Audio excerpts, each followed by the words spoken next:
ನಾನೇ ಸಿಎಂ ನನ್ನದೇ ದರ್ಬಾರ್ ಅಂತ ಸ್ಪಷ್ಟವಾಗಿ ಸಿದ್ದರಾಮಯ್ಯ ಹೈಕಮಾಂಡ್ ಮತ್ತು ಡಿಕೆ ಶಿವಕುಮಾರ್ಗೆ ಸಂದೇಶ ರವಾನಿಸಿದ್ದಾರೆ. ಇದರ ಒಳಾರ್ಥ ಏನು ಅನ್ನೋದನ್ನ ಹುಡುಕಾಟ ಮಾಡುತ್ತಿದ್ದಾರೆ ಎರಡೂ ಬಣದ ನಾಯಕರು. ಆದರೆ ಸಿದ್ದರಾಮಯ್ಯ ಅವರ ಬಣಕ್ಕೆ ಮೋರ್ ಕ್ಲಾರಿಟಿ ಇರುತ್ತೆ. ಆದರೆ ಈಗಿನ ಸದ್ಯದ ಪರಿಸ್ಥಿತಿಯಲ್ಲಿ ಡಿಕೆ ಶಿವಕುಮಾರ್ ಅವರ ಮುಂದಿನ ನಡೆ ಏನಾಗಿರುತ್ತೆ? ಅಕ್ಟೋಬರ್ ಡೆಡ್ಲೈನ್ ಕೊಡ್ತೀನಿ ಅಂತ ಹೈಕಮಾಂಡ್ಗೆ ಈಗಾಗಲೇ ಸಂದೇಶ ರವಾನಿಸಿದ್ರು. ಮೇಲಿಂದ ಮೇಲೆ ಹಲವು ವಿಷಯಗಳಲ್ಲಿ ಸ್ಯಾಬುಟಾಜ್ ಕೂಡ ಮಾಡಿದ್ರು ಸಿದ್ದರಾಮಯ್ಯ ಅವರಿಗೆ. ಈಗ ಸಿದ್ದರಾಮಯ್ಯ ಅವರ ಆಟ ಶುರುವಾಗಿದೆ. ರಾಷ್ಟ್ರೀಯ ಮಾಧ್ಯಮಕ್ಕೆ ಸಿದ್ದರಾಮಯ್ಯ ಅವರು ನೀಡಿರುವ ಹೇಳಿಕೆ ರಾಜ್ಯ ರಾಜಕಾರಣದಲ್ಲಿ ತಲ್ಲಣ ಶುರು ಮಾಡಿಕೊಂಡಿದೆ. ಕಾಂಗ್ರೆಸ್ನಲ್ಲಿ ಅಧಿಕಾರದ ಅಸಲಿ ಆಟ ಶುರುವಾಗಿರೋದು ಈಗ. ಆಗೊಂದು ಸಲ ಈಗೊಂದು ಸಲ ಸಿಎಂ ಬದಲಾವಣೆಯ ಕೂಗು ಡಿಸಿಎಂ ಡಿಕೆ ಶಿವಕುಮಾರ್ ಬಣದಿಂದ ಹೊರಗೆ ಬರ್ತಾ ಇತ್ತು. ಇತ್ತೀಚೆಗೂ ಬಂದಿತ್ತು. ಸಮಯ ಸಿಕ್ಕಾಗಲೆಲ್ಲ ಡಿಸಿಎಂ ಡಿಕೆ ಶಿವಕುಮಾರ್ ಒಪ್ಪಂದವನ್ನ ನೆನಪು ಮಾಡಿಕೊಡ್ತಾ ಇದ್ರು ಹೈಕಮಾಂಡ್ಗೆ. 4-5 ತಿಂಗಳಿನಿಂದ ಪ್ರತಿ ವಿಷಯದಲ್ಲೂ ಡಿಸಿಎಂ ಡಿಕೆ ಶಿವಕುಮಾರ್ ಕಡೆ ವಾಲಿತ್ತು ಹೈಕಮಾಂಡ್. ಈಗ ಸಿದ್ದರಾಮಯ್ಯ ಅವರು ದಾಳ ಎಸೆದಿದ್ದಾರೆ.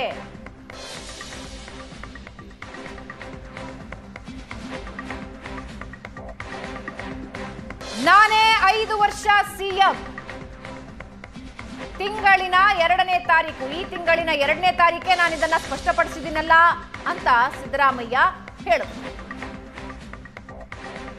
ಹೈಕಮಾಂಡ್ ವಿರುದ್ಧ ಸಿದ್ದರಾಮಯ್ಯ ಸೆಡ್ ಹೊಡಿತಾ ಇದ್ದಾರಾ? ಇಲ್ಲ. ನಿಮ್ಮ ನಡವಳಿಕೆ ನನಗೆ ಸರಿ ಅನ್ನಿಸ್ತಿಲ್ಲ ಅನ್ನೋ ಸಂದೇಶ ಕೊಡ್ತಾ ಇದ್ದಾರಾ? ಅಕ್ಟೋಬರ್ 10ಕ್ಕೆ ಬರ್ತಾ ಇದ್ದ ಹಾಗೆ ಡಿಸಿಎಂ ಡಿಕೆ ಶಿವಕುಮಾರ್ ಸಿಎಂ ಸ್ಥಾನದ ನಿರೀಕ್ಷೆ ಜಾಸ್ತಿ ಆಗ್ತಾ ಇದೆ. ಸಿಎಂ ಸ್ಥಾನ ಬಿಟ್ಟುಕೊಡಲ್ಲ ಅನ್ನೋ ಖಡಕ್ ಸಂದೇಶ ಸಿಎಂ ಅವರಿಂದ ಈಗ ರವಾನೆ ಆಗಿದೆ, ಸಿದ್ದರಾಮಯ್ಯ ಅವರಿಂದ ರವಾನೆ ಆಗಿದೆ. ಇಬ್ಬರು ನಾಯಕರು ಜಿದ್ದಿಗೆ ಬೀಳ್ತಾರ? ಮುಂದಿನ 2 ತಿಂಗಳು ರಾಜ್ಯ ರಾಜಕಾರಣ ಹೇಗಿರುತ್ತೆ ಅನ್ನೋದು ಸದ್ಯಕ್ಕೆ ಕುತೂಹಲ ಮೂಡಿಸ್ತಾ ಇರೋ ವಿಷಯ.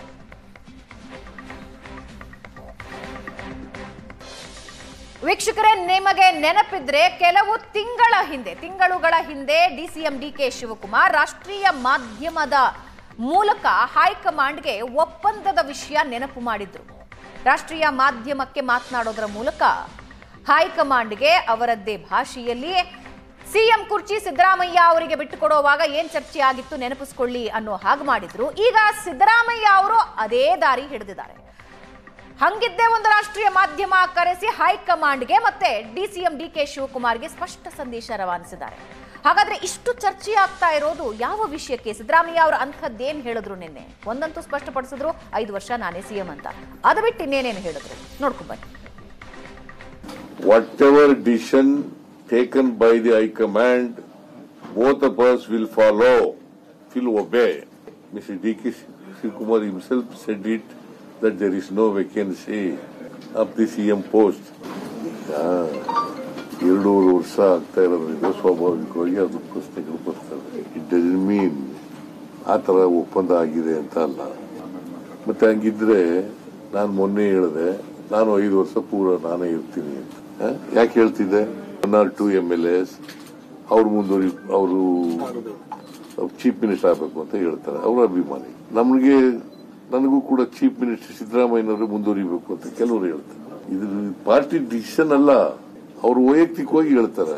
2028ಕ್ಕೆ ಚುನಾವಣೆಯಲ್ಲಿ ನಿಮ್ಮ ನೇತೃತ್ವದಲ್ಲಿ ಅಥವಾ ನೀವೇ ಮುನ್ನಡೆಸ್ತೀರಾ ಅಂತ ಹೇಳಿದೀರಾ ಅಂತ 2023ರಲ್ಲಿ ಏನ್ ನಡೆಯಿತೋ ಅದೇ ರೀತಿ ನಡೆಯಿತು. ಹೈಕಮಾಂಡ್ ಏನ್ ತೀರ್ಮಾನ ಮಾಡ್ತಾರೆ ಆ ತೀರ್ಮಾನಕ್ಕೆ ನಾನು ಬದ್ಧ, ಡಿಕೆ ಶಿವಕುಮಾರ್ ಕೂಡ ಬದ್ಧ. ಸಚಿವ ಸಂಪುಟದ ಪುನರ್ರಚನೆಯೂ ಇಲ್ಲ, ನಾಯಕರ ಬದಲಾವಣೆ ಬಗ್ಗೆನೂ ಚರ್ಚೆ ಆಗಿಲ್ಲ. ಇವೆರಡೂ ಚರ್ಚೆ ಆಗಿಲ್ಲ. ಖರ್ಗೆ ಅವರು ಇಲ್ಲ, ಬೆಂಗಳೂರಿಗೆ ಹೋಗಿದ್ದಾರೆ. ರಾಹುಲ್ ಗಾಂಧಿ ಅವರು ಪಾಟ್ನಾಕ್ಕೇನೋ ಹೋಗಿದ್ದಾರೆ ಅಂತ ಅನ್ಸುತ್ತೆ. ಏನ್ ಕ್ರಾಂತಿ ಅಂದ್ರೆ ಏನು? ಬದಲಾವಣೆ ಅಂತ ಕ್ರಾಂತಿ ಅಂದ್ರೆ ಬದಲಾವಣೆ ಏನಂತ ಬದಲಾವಣೆ ಆಗುತ್ತೆ ಅಂತ ಹೇಳಿದ್ರು? ಕ್ರಾಂತಿ ಅಂತ ಹೇಳಿದ್ರೆ ಅಷ್ಟಕ್ಕೆ ಹೇಳೋದಕ್ಕೆ ನೀವು ಏನೇನೋ ಊಹೆಗಳನ್ನ ಮಾಡ್ಕೊಂಡ್ರೆ, ಯಾರೋ ಒಬ್ರು ಅವ್ರ ವೈಯಕ್ತಿಕವಾಗಿ ಅವ್ರ ಅಭಿಪ್ರಾಯ ಹೇಳಿದ್ರೆ ಅದಕ್ಕೆ ನಾವು ಪಕ್ಷದ ಡಿಸಿಷನ್, ಅದು ಖರ್ಗೆ ಅವರು ಹೇಳಬೇಕು.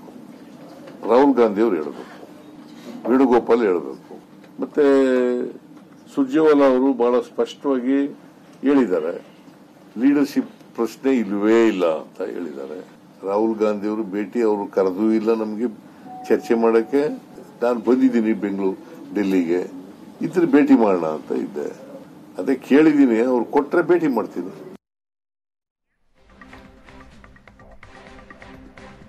ಸಿದ್ದರಾಮಯ್ಯ ಅವರು ತಮ್ಮ ಕಡೆಯ ಆಟ ಶುರು ಮಾಡಿಕೊಂಡಿದ್ದಾರೆ. ರಾಜ್ಯ ರಾಜಕಾರಣದಲ್ಲಿ ಏನಾಗುತ್ತೆ ಅನ್ನೋದು ಸದ್ಯದ ಕುತೂಹಲ. ಇನ್ನೆರಡು ತಿಂಗಳಲ್ಲಂತೂ ಪ್ರತಿದಿನವೂ ರಾಜ್ಯದಲ್ಲಿ ರಾಜಕಾರಣ ಒಂದಷ್ಟು ಸದ್ದು ಮಾಡ್ತಾ ಇರುತ್ತೆ ಅನ್ನೋದಕ್ಕೆ ಸ್ಪಷ್ಟ ಉದಾಹರಣೆ ಸಿಕ್ಕಾಗಾಯ್ತು.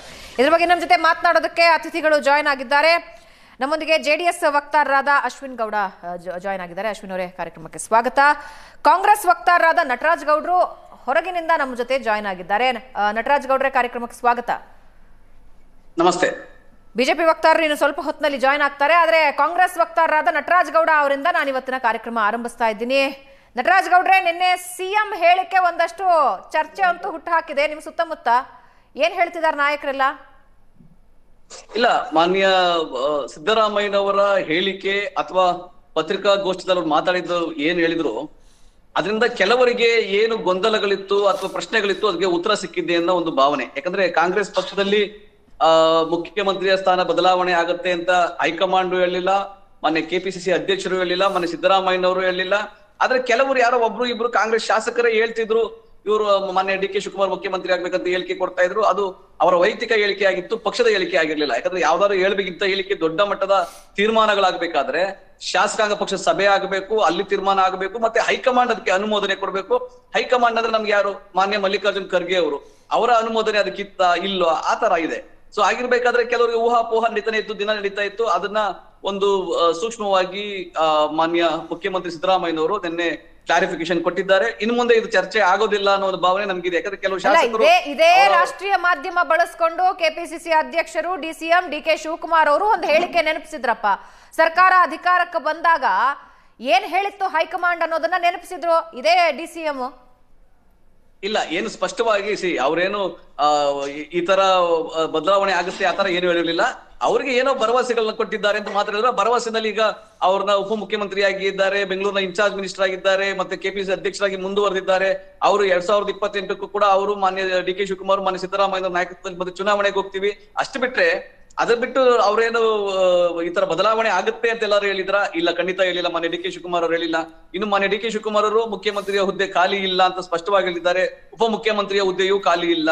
ಸೊ ಆಗಿರ್ಬೇಕಾದ್ರೆ ಈ ತರ ಪ್ರಶ್ನೆ ಅನಾವಶ್ಯಕ. ಬಟ್ ಆದ್ರೆ ನಮ್ಮ ಕೆಲವು ಶಾಸಕರ ಮಾಧ್ಯಮದವರೇ ಸೃಷ್ಟಿ ಮಾಡಿದ್ದಾರೆ ನಾನು ಹೇಳಲ್ಲ. ನಮ್ಮ ಶಾಸಕರು ಅತಿಯಾದ ಪ್ರೀತಿಯಿಂದ, ನಮ್ಮ ನಾಯಕರ ಮೇಲೆ ಅತಿಯಾದ ಪ್ರೀತಿಯಿಂದ ಒಂದೊಂದು ಹೇಳಿಕೆಗಳನ್ನ 1-2-3 ಜನ ಶಾಸಕರು ಕೊಟ್ಟಿದ್ರು. ಆದ್ರೆ ಅದು ಹೈಕಮಾಂಡ್ ತೀರ್ಮಾನ ಅಲ್ಲ, ಮಾನ್ಯ ಮಲ್ಲಿಕಾರ್ಜುನ್ ಖರ್ಗೆ ಅವರ ತೀರ್ಮಾನ ಅಲ್ಲ, ಮಾನ್ಯ ರಾಹುಲ್ ಗಾಂಧಿ ಅವರ ತೀರ್ಮಾನ ಅಲ್ಲ. ಕೆಪಿಸಿಸಿ ಅಧ್ಯಕ್ಷರು ಮಾನ್ಯ ಸಿದ್ದರಾಮಯ್ಯನವರು, ಹಾಗೆ ಸುರ್ಜೇವಾಲಾ ಅವರು, ವೇಣುಗೋಪಾಲ್ ಅವರು ಯಾರು ಹೇಳಿದ್ರೆ ಮಾತ್ರ ಅದಕ್ಕೆ ಅಧಿಕೃತ ಒಂದು ಬರ್ತದೆ. ಅದ್ ಬಿಟ್ರೆ ಮಿಕ್ಕಿದವ್ರು ಹೇಳಿದ್ದೆಲ್ಲ ಅದು ಅಧಿಕೃತ ಅಂತ ಆಗೋದೇ.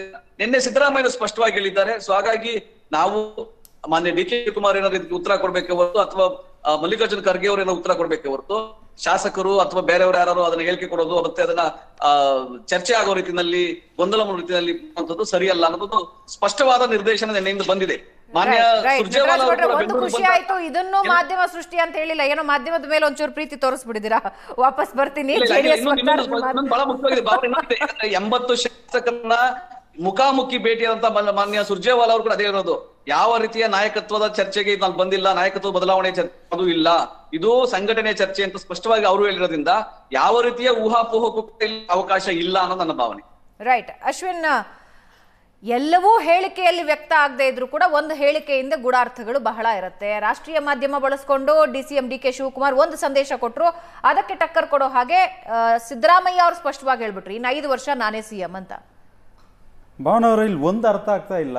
ಈ ಊಹಾಪೋಹ ಇವೆಲ್ಲ ಅಂತ ಹೇಳ್ತಿದಾರಲ್ಲ, ನಮಗೆ ಮಾಧ್ಯಮದವ್ರಿಗಾಗಲಿ ವಿರೋಧ ಪಕ್ಷದವ್ರಿಗಾಗಲಿ ನಮ್ಮ ನಾಡಿನ ಜನತೆಗಾಗಲಿ ಸಿದ್ದರಾಮಯ್ಯ ಅವರಾದ್ರೇನು ಡಿ ಕೆ ಶಿವಕುಮಾರ್ ಅವರು ಆದ್ರೇನು ಹೊಸ ಕಾಂಗ್ರೆಸ್ನ ಶಾಸಕರು ಆದ್ರೆ ನಮಗೇನು, ನಮ್ಗೆ ಆಗ್ಬೇಕಾಗಿರೋದು ಕೆಲಸಗಳಾಗಬೇಕು. ಆರಂಭದಲ್ಲಿ ಇವರು ಗ್ಯಾರಂಟಿ ಕೊಡ್ತೀನಿ ಅಂತ ಹೇಳ್ಕೊಂಡು ಒಂದು 6 ತಿಂಗಳು ವೆಯ್ಟ್ ಮಾಡೋದು, ಇನ್ನೂ ಟೇಕ್ ಆಫ್ ಆಗಿಲ್ಲ, ಹನಿಮೂನ್ ಪೀರಿಯಡ್ ಅಂತ ಅವರೇ ಸೆಲ್ಫ್ ಕ್ಲೈಮ್ಡ್ ಅಂತಿರುತ್ತೆ ನೋಡಿ, ಹೇಳ್ಕೊಂಬಿಡ್ತಾರೆ. ಇವಾಗ ಪುನಃ 2 ವರ್ಷ ನೆಮ್ಮದಿಯಾಗಿ ಅವರು ಅಧಿಕಾರ ಮಾಡೋಕೆ ಆಗಲಿಲ್ಲ, ಅಭಿವೃದ್ಧಿಗಳು ಮಾಡಲಿಕ್ಕಾಗಿಲ್ಲ. ಇವಾಗ ಇವರು ಪುನಃ ಇಷ್ಟು 138 ದೊಡ್ಡ ಮೊತ್ತ ಒಂದು ಇಟ್ಕೊಂಡು ಅಷ್ಟು ಶಾಸಕರ ಒಂದು ದಂಡೆ ಇದ್ದು ಅಧಿಕಾರಕ್ಕೆ ಕಿತ್ತಾಟ ಮಾಡೋಂಥ ಸಮಯನ ಪುನಃ CM ಚೇಂಜ್ ಅಂತೆ. ಆ CM ಚೇಂಜ್ಗೆ ಟ್ರಾನ್ಸಿಷನ್ ಟೈಮು ಅಲ್ಲೊಂದು 6 ತಿಂಗಳು ಎಗ್ರೋಯ್ತು. ಇವ್ರು ಏನಕ್ಕೆ ಯಾವ ಸುಖಾರ್ಥಕ್ಕೆ ಅಲ್ಲ ಏನಕ್ಕಾಗಬೇಕು? ನಾನೊಬ್ಬ ರೆಸ್ಪಾನ್ಸಿಬಲ್ ಸಿಟಿಜನ್ ಆಗಿ ಕೇಳ್ತೀನಿ ಭಾವನಾ ಅವರೇ, ಸಿಂಪಲ್ ಪ್ರಶ್ನೆ ಕಾಂಗ್ರೆಸ್ ಅವ್ರಿಗೆ ಕೇಳಿ ಮಾತನ್ನ.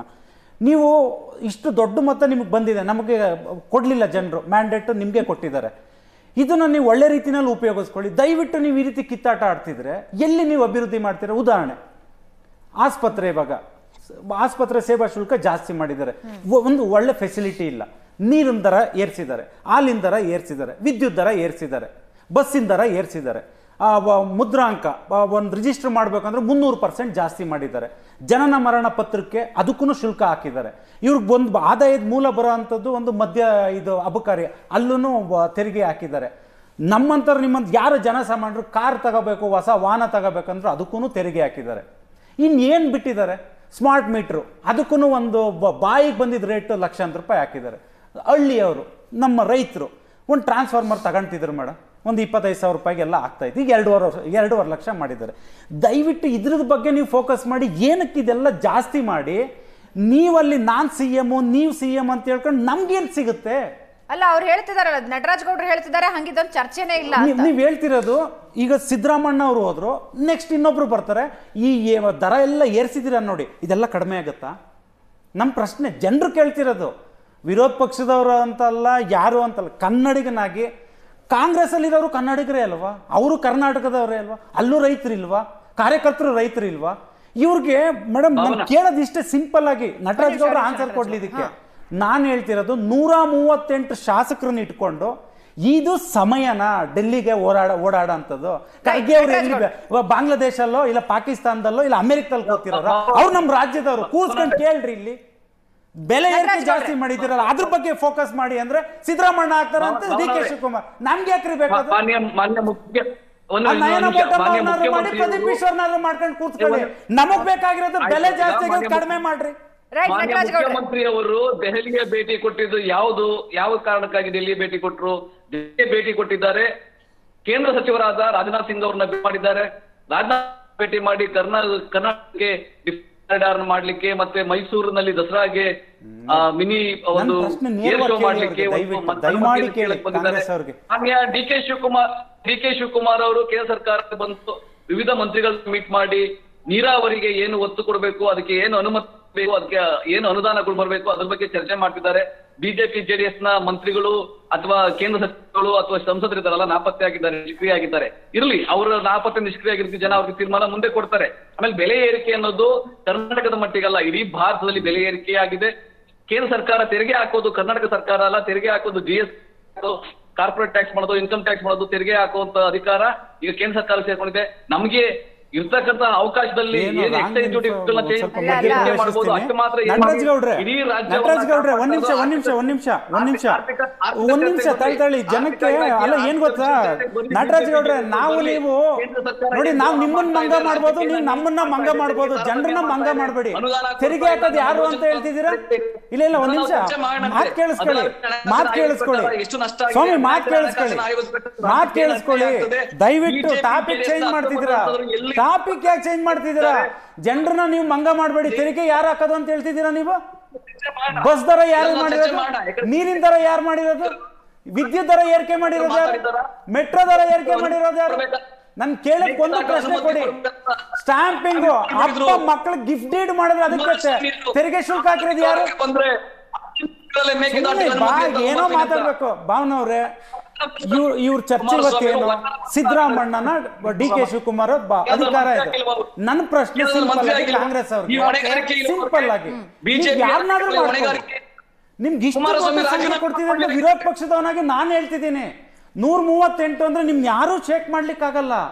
ನಿಮ್ಗಿದೊಂದು ಸಂದರ್ಭನ, ಅಧಿಕಾರ ಕಿತ್ತಾಡ್ಲಿಕ್ಕೆ ಸಂದರ್ಭನ. ವಾಪಸ್ ಬರ್ತೀವಿ. ನಟರಾಜ್ ಗೌಡ್ರೆ, ಅಶ್ವಿನ್ ಪ್ರಶ್ನೆ ನೇರವಾಗಿದೆ. 138 ಬಲ ಇಟ್ಕೊಂಡು ಈಗ CM ಕುರ್ಚಿಗೋಸ್ಕರ ಹೊಡೆದಾಡೋದಕ್ಕೆ ಸಂದರ್ಭನಾ ಅಂತ. ಇದೇ ಪ್ರಶ್ನೆ ಜೊತೆ ವಾಪಸ್ ಬರ್ತೀನಿ, ಚಿಕ್ಕ ಬ್ರೇಕ್ ಆದ್ಮೇಲೆ.